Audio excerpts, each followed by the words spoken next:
This is Movietone. Jeffrey Sumner reporting.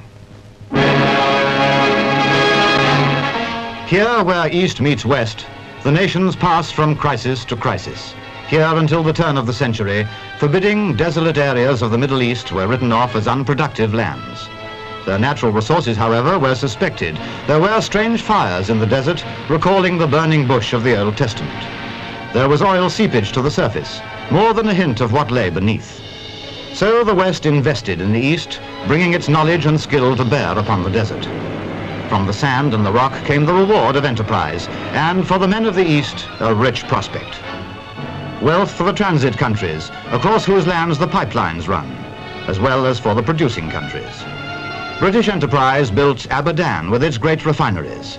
Abadan worked day and night until the crisis of nationalization in 1951. Cairo, 1954. Egyptians hear Colonel Nasser speaking of the future Arab empire, from the Persian Gulf to the Atlantic. He tells them, too, that Israel must be wiped out. Jordan, 1956. Glub Pasha is dismissed. He had commanded that famous force, the Arab Legion, for 17 years. British influence in Jordan is under a cloud.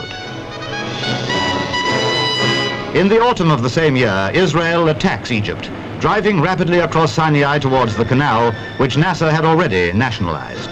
The Egyptian army was routed. But there was danger of war spreading throughout the Middle East, and it was then that Britain, together with France, intervened. The capture of Port Said was followed by the occupation of the canal as far as El Cap. Then this intervention, which had developed into a world crisis, was halted at the demand of the United Nations. The canal had been blocked by Egypt. Here was evidence of what could be done in this international waterway now that its control rested in the hands of one man. The flow of oil almost dried up. Since then, Egypt has been the dark center of poisonous propaganda and subversion. In Cairo, ambition attains one goal, when Nasser of Egypt and Kawatli of Syria signed documents turning their two countries into one, the United Arab Republic, with Nasser as president.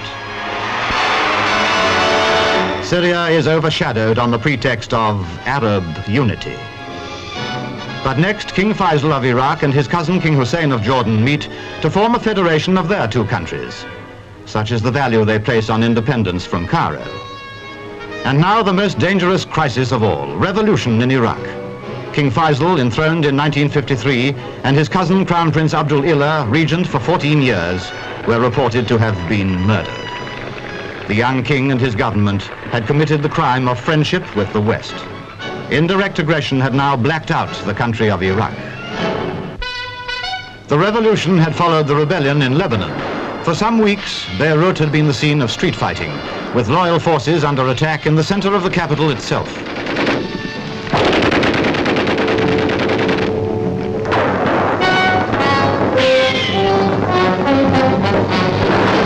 Events in Iraq decided the president of Lebanon to call for help. The United States Sixth Fleet, alert in the eastern Mediterranean, answered the call. This force, a self-contained unit supplied direct from America, had helped to steady the Middle East situation once before when Jordan had been threatened. Now it was ready again, and this time the situation was even more menacing. America answered the call as she is entitled to do under the United Nations Charter, and informed the United Nations of her action. Action was swift. The landing of some 5,000 Marines on the pleasure beach at Kaldi near Beirut. Naturally, this was promptly labeled aggression by the enemies of freedom and integrity.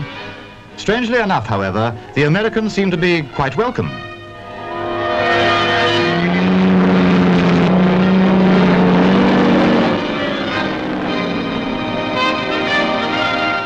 Certainly a strange scene, a task force landing among friendly holidaymakers. All the same, after all the tension, and with the menace of revolution in Iraq, loyal Lebanese must have been glad to see the Americans.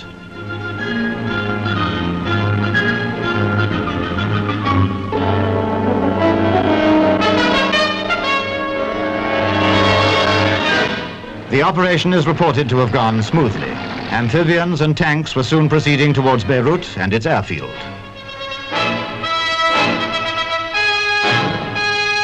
The United States, whose action received full support from Great Britain, stated that if a United Nations force would take over, a prompt withdrawal would be made.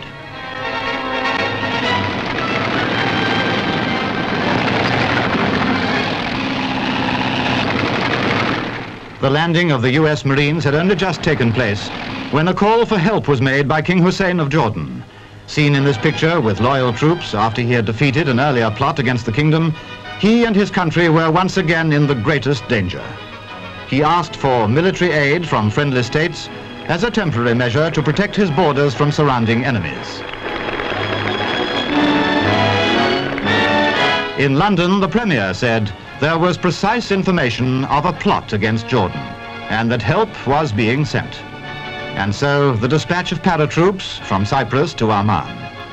King Hussein has declared that British troops will not be used to release his own to go into Iraq.